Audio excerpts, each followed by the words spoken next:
Hey guys, so today I thought we'd just take a look at what I picked up. Last time I had a chance to swing by the local comic book shop.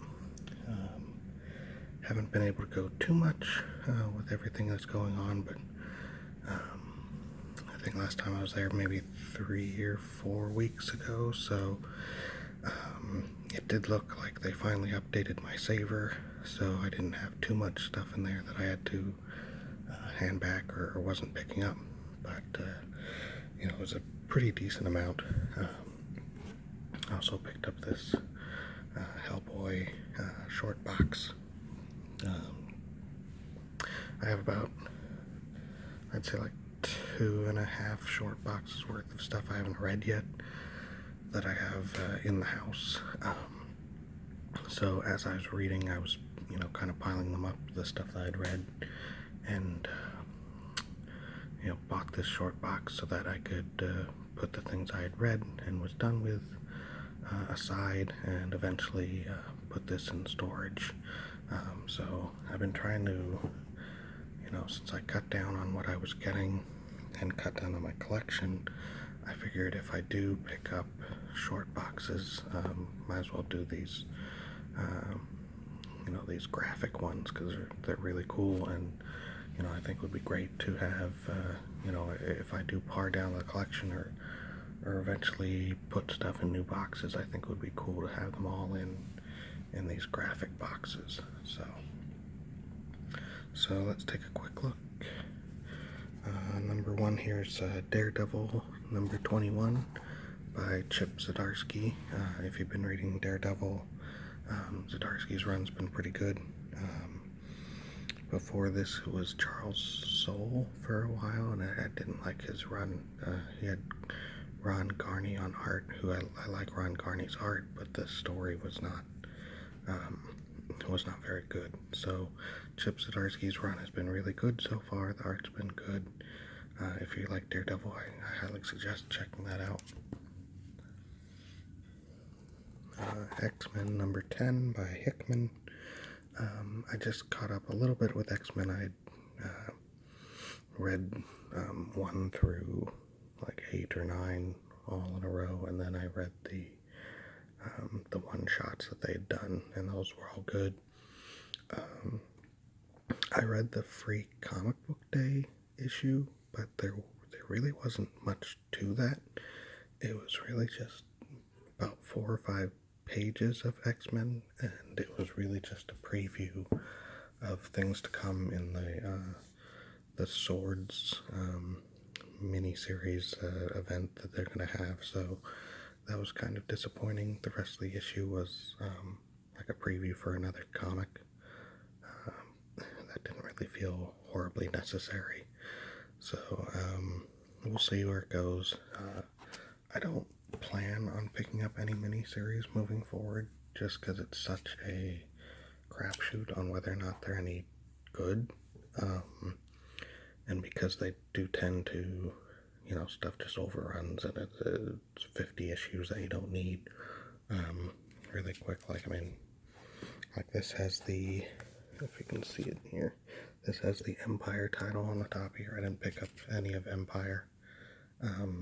I like Young Avengers well enough, but I don't need to pick up a mini-series about, Hulkling in space. I just don't care. And I know they're pushing it to be this huge earth-shattering event, but I mean, come on.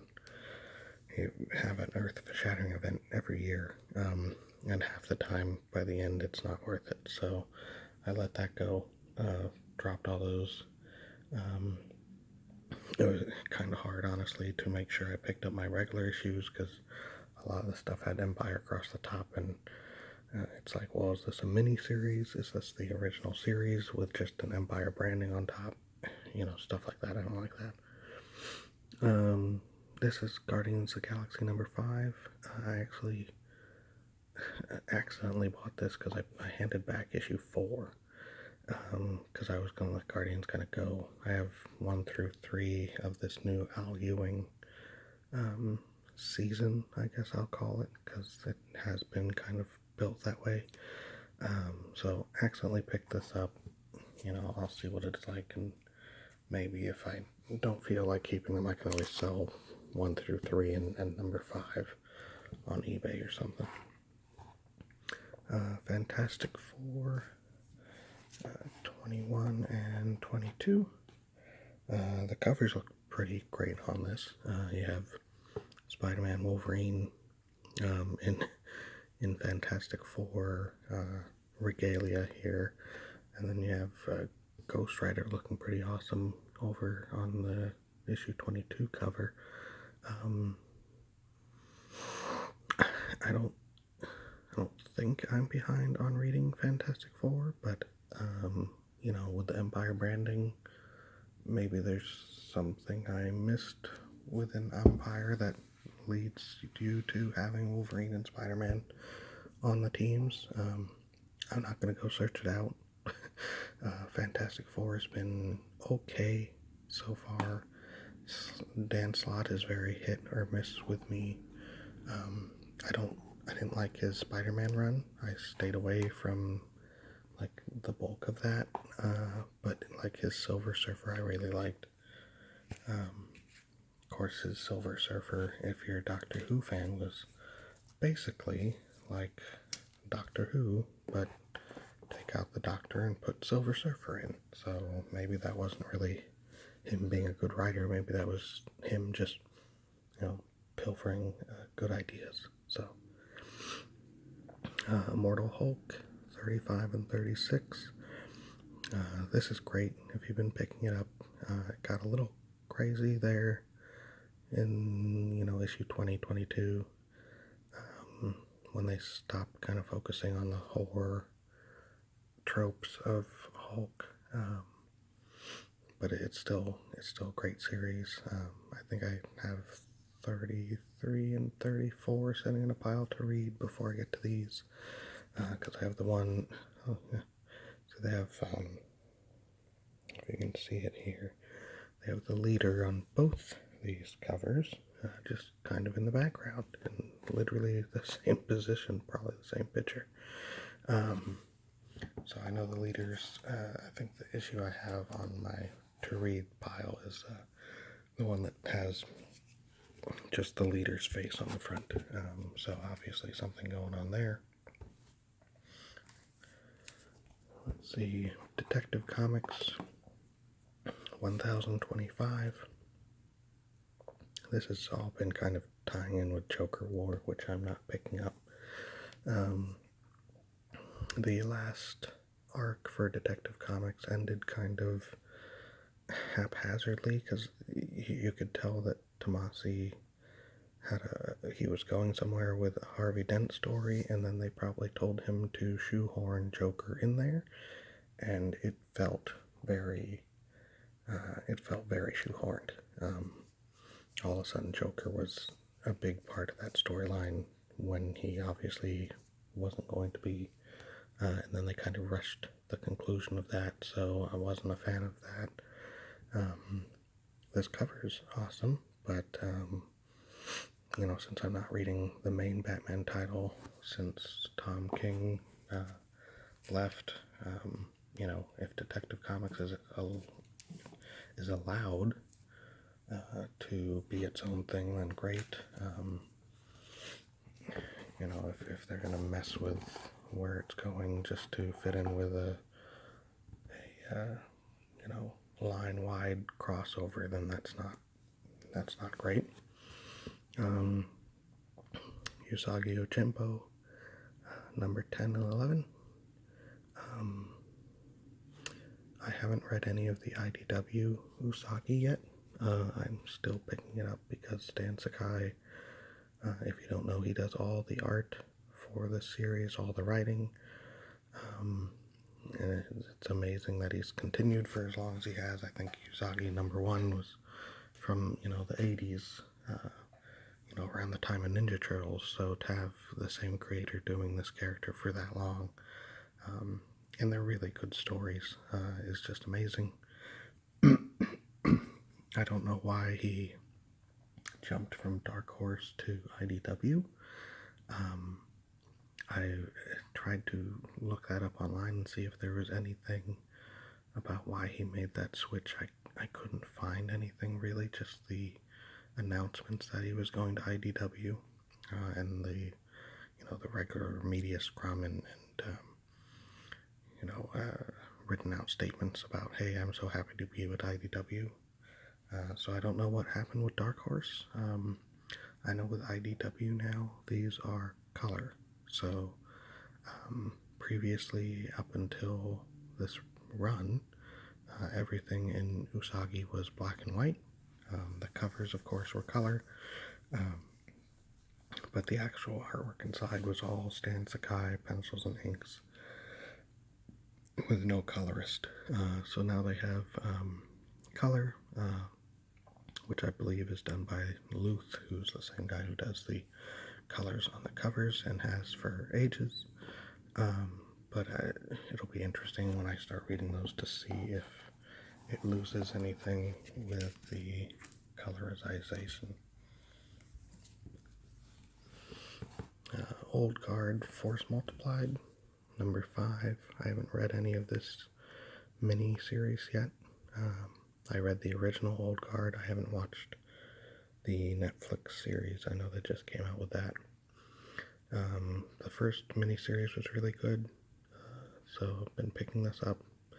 I don't know if issue 5 is the last one of this series. I think the first one was maybe 6 to 8 issues at the most. So, I'll probably wait a month, and if I don't see Force Multiplied number 6, then I'll know that it's safe to pick those all up and read through them. Rye number 6. For a while there, I was on a Valiant kick, but then they stopped putting out a lot of the series that I was interested in. So right now I'm just getting Rye and Exo Manowar, which just restarted.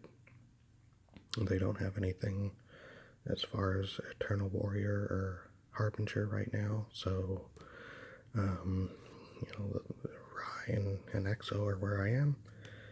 I was picking up Bloodshot for a little while there, especially with the new number 1, but it was just not good. It was very 90s, like action,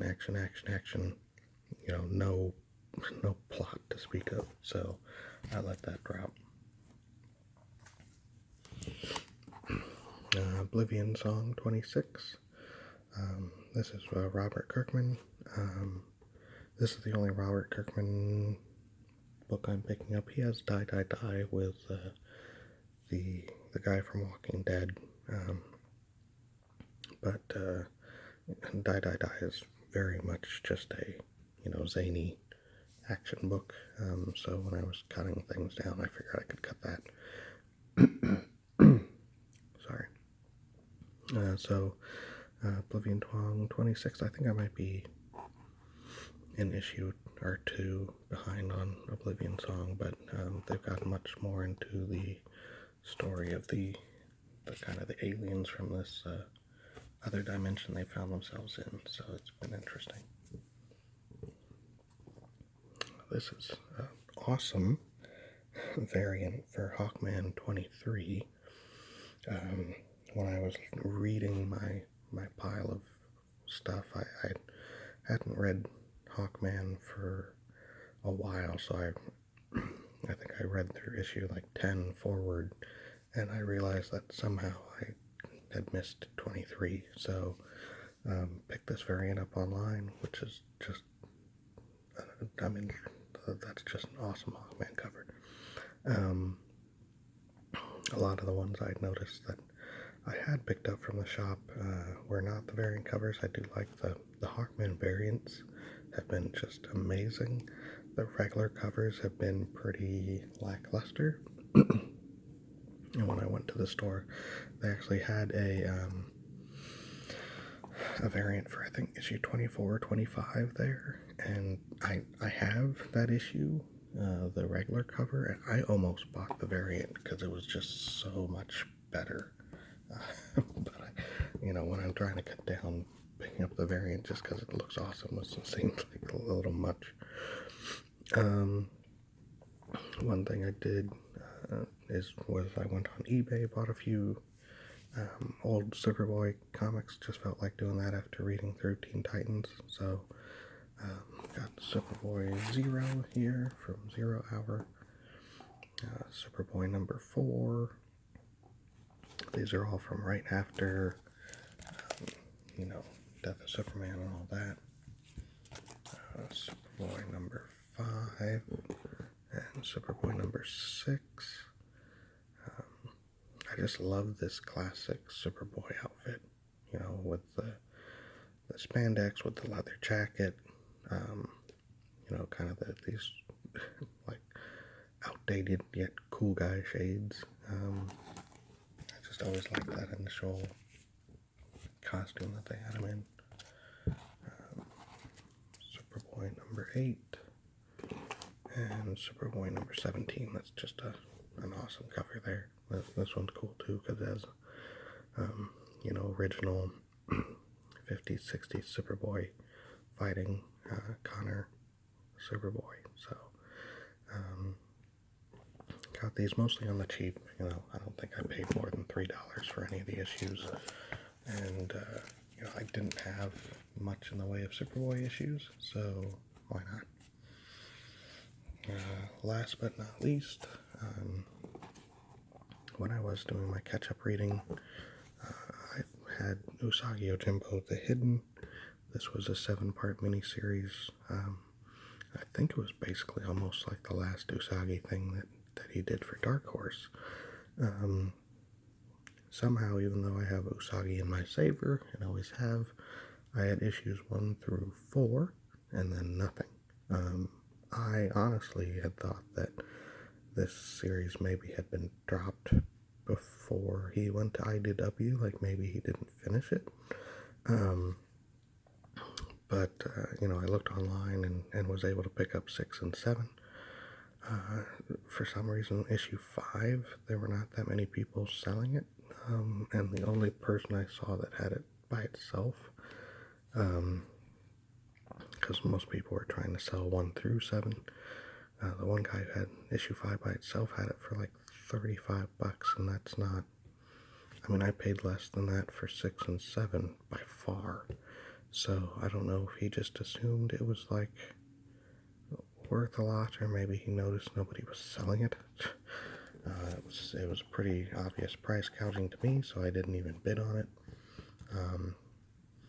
I figure I'll look in a couple weeks, see if anybody's got issue 5 up for a decent price, and then pick that up, and then I can basically finish reading that mini and move on to the IDW stuff. So that's it for today, guys. Hopefully I'll get to go to by the store sometime in the next few weeks, and it won't be as much of a wait. Last time I did go, it ended up being like $100, probably. Well, this alone, the art boxes are like $15-16, which, yes, it's more than a regular long box, but it's way more cool than a regular long box, so I'm not gonna gripe about that price. But since I hadn't been there in a month, stuff had piled up. But heck, before I tried to cut down, it was probably like $40 a week. So if I hadn't been in 4 weeks, spending less than 160 was a plus. So we'll see. So that's it, guys. Thanks for watching, and you guys have a good day.